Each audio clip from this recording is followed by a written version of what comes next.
Super Typhoon Ofel, also known as Usagi, is right near landfall along the border of Isabela in Cagayan in northeastern Luzon. Now, good news, you can kind of see it here on infrared satellite imagery in the last few frames. The storm system is somewhat weakening prior to landfall, and I would actually be surprised if it still is at super typhoon intensity. But regardless with that said, signal force 5 has been raised for northeastern Luzon. You still have this wide range of impacts from this storm system. It is still dangerous, and we have Manyi on its heels, which is continuing to strengthen just towards the south and west of Guam. So I'm meteorologist Robert Speta. Let's break down this storm system, where it's headed, and some of the major impacts we continue to have with this powerful typhoon just off the northeast coast of Luzon here. And actually taking a look at the official track from the Japan Meteorological Agency. This is Usagi, known internationally, moving in just over the Philippines throughout the day on Thursday. And then behind it, we have Manyi, which will be known as Pepito. That could be making landfall around Catanduanes as we go ahead in the Saturday over towards Sunday, maybe over towards the Bicol region, or maybe even closer to the Metro Manila area. Let's take a closer look at some of the current warnings, though, in place with our current storm system before I get too far ahead of myself here. With that signal force 5, yep, still issued here for northeastern Luzon. We have signal force 4 for across a good portion of Cagayan. Basically, 5 is the upper end of the scale, mind you. And then storm surge warnings in place.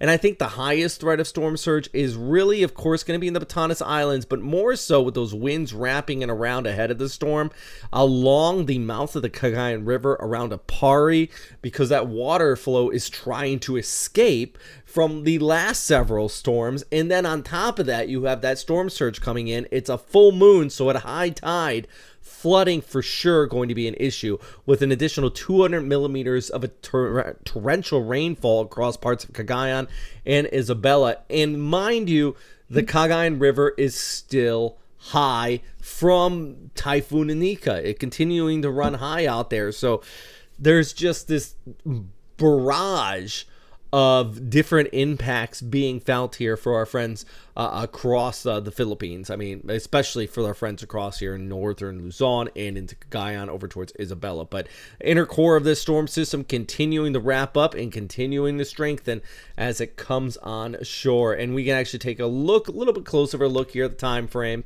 This is heading through our day on Thursday. It's going to pull away, and then we turn our attention, of course, towards the south and east with our next storm by Saturday, heading into Sunday with Manyi making landfall and traversing across Luzon. But for Santa Ana today, of course, it's going to be a rough day. And if you're not sure where Santa Ana is, we'll go back to the satellite picture here, just give you an idea. And right there, all right, so Santa Ana, if you're new to the geography of this area, is this town. It's almost kind of a touristy town in northeastern Luzon. They're actually just starting to see the rainfall pick up here. You see that in the last few frames. They're going to probably take the worst of this storm as that center passes overhead. Here's Apari, where I said the mouth is going to be seeing that highest threat of storm surge. And then across the Sierra Madre Mountains, the heavy rainfall, which, you know, across the Cagayan Valley, probably not going to be seeing as high the winds, but all this rain that falls in the mountains here is going to have to go somewhere, and it heads into these streams and rivers. And that's going to be continuing to add up additional problems on top of the issues we're already having there with the heavy rainfall. So Santa Ana probably going to see the highest of the winds, and that's actually where videographer James Reynolds is. If you follow his channel at Earth Uncut TV, you'll be able to see kind of a live look, because he's streaming of this storm system and its impacts. Let's take a look at one storm, another storm. Also, I do want to note, you can kind of see it here on this image, is the fact that once Manyi pushes by, see this kind of extent of tropical storm strength winds north of Luzon. That's going to be actually a pretty decent cold surge that's going to be setting up and allowing some cooler but stronger winds to pour in out of eastern China and basically Russia, all the way down across our area here. But this is a look at Sunday, our next typhoon. Still going to be dangerous, but I think the winds aside, And we've seen in the last few storms, it'll be all about the rainfall. In fact, here's our 1-2 punch with the rainfall here on Thursday over towards Friday. Some areas of northern Luzon seeing well over 200 millimeters. And then the next storm picking up on that 2 to 3, maybe 400 millimeters across parts of the Bicol region, extending off through central Luzon, and then pouring in off there towards the north and west. So my goodness, so much to talk about here. I keep on stressing the term typhoon fatigue. This is my 4th video today because there's just so much to talk about today. So big shout out to all our friends on Patreon to support the channel. If you guys want to at least hit that like and subscribe button, please do. But please check out our Patreon. It does help out a lot. I can't stress. But know that information from official sources, though. I appreciate you guys coming here, but make sure you check out and prepare to evacuate, especially in those flood-prone areas. And also be ready for power outages. I know Santa Ana in northeastern Cagayan is still trying to get the power back on from Leon, also known as Kung Ray, when that hit. That storm, by the way, is still out here impacting areas around Vietnam. This, by the way, is Mars right in here. Or no, excuse me, that's Nika right in there. This would have been Mars right there. That's Nika, also known as Jingxing.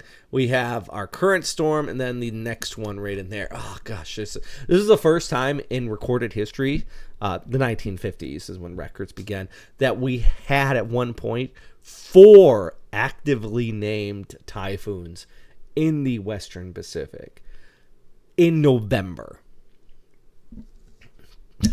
Insane. Just telling you.